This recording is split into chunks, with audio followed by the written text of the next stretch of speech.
Now we're going to talk about timecode. Timecode is the timestamp that's burned into each frame as it's recorded in the camera. All professional video cameras and your phones record with timecode. Timecode is represented in the following format. It's hours followed by minutes, seconds, and frames. In NTSC timecode that is done in the USA, it's 30 frames a second. So it's also sometimes represented as 29.97 frames per second. But when you see this, just treat it as it's 30 frames a second. The way this works is the frames count up 1 all the way up to 29. When it hits 30, this changes back to 0 and it goes to 1 second. Then this counts up again when it hits 29. It goes up to 30 and this goes to 2 seconds. And then, of course, there's 60 seconds in a minute and 60 minutes in an hour. Okay. Now, in film time code, which is number 2 here, this is worldwide. It's not just in the US, it's worldwide. It's 24 frames a second. And sometimes you're going to see it as represented 23.976 frames per second. When you see that, just treat it as 24 frames per second.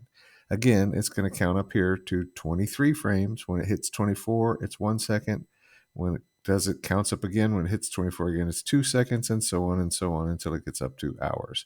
The third kind of time code is PAL, P-A-L. It's in Europe, South America, and some other parts of the world. It's 25 frames a second, but we will not be using PAL version video in this course, so we're not going to address it here. Okay, this is the timecode window that's represented here. I just turned it on by just coming to the window and going to timecode here, and it just brought it up here. We're in a American NTSC 30 frames a second project, so when we move through the timeline, it's going to be going 30 frames a second. Now we have some different places where timecode is also represented in Premiere's interface. Okay, and this is the timeline. Okay, so the timeline starts at 0, and as it goes forward, I'm just going to touch the right arrow key, and that's 1 frame, 2 frames, 3 frames forward. You see the playhead moving here just forward as I'm tapping it, and the frames are changing. I can also drag it.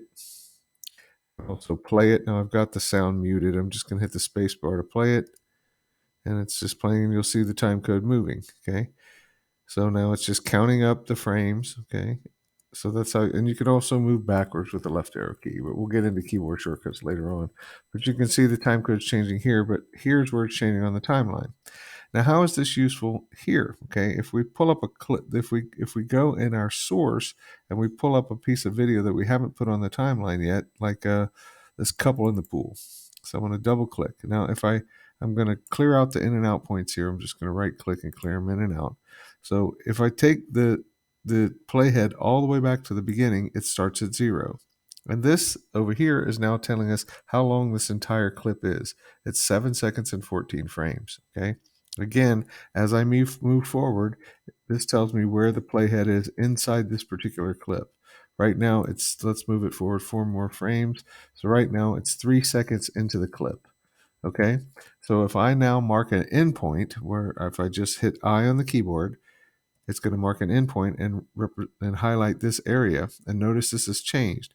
If it was 7:14 to start with and I came in 3 seconds, it's now 4:14 because 7 minus 3 is 4. So 4:14, this is telling us how much is between our endpoint and the end of the clip. Now, if we also come in here and set an out point, notice it's telling us where we are inside the clip.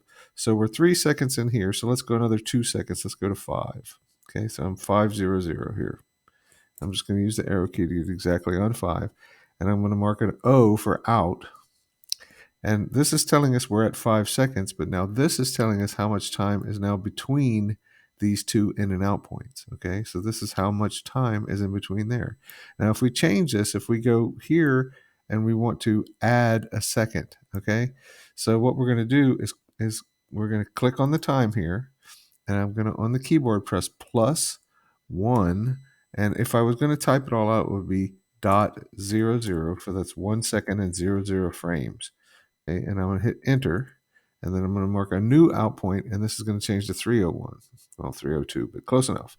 Now, what we're going to do here is that we don't always have to type all of that out. I'm going to undo Control Z, and I'm going to come back to this point, click on this again, and I'm going to move forward. 1 second, and I'm going to hit plus.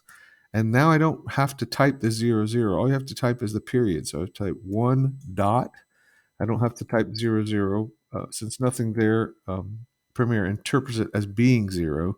So now when I hit the enter key, it's going to jump forward. And now when I mark out, there it is. Okay. So that's how you move forward in timecode. Now the same thing would also work if I was here and I wanted to move back a second.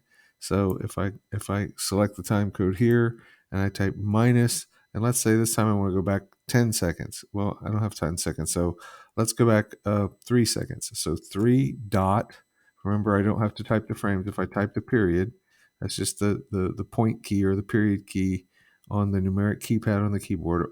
I'm going to hit enter, and it jumps back that amount of time. Okay, so that's how you manipulate this. Say, so that's the same thing when you're setting in and out points inside your source, when you're moving through the program window, and you could do it here because this is exactly this. You'll see they're exactly the same. And this is also telling us how long our entire project is. But that's how timecode works, basically. So it can tell you where exactly you are in each clip that you're using along the timeline.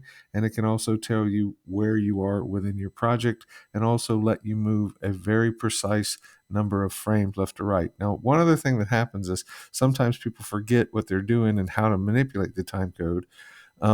And if they click on it, you can move the playhead by just scrubbing. It's just click, and scrubbing is when you click and drag.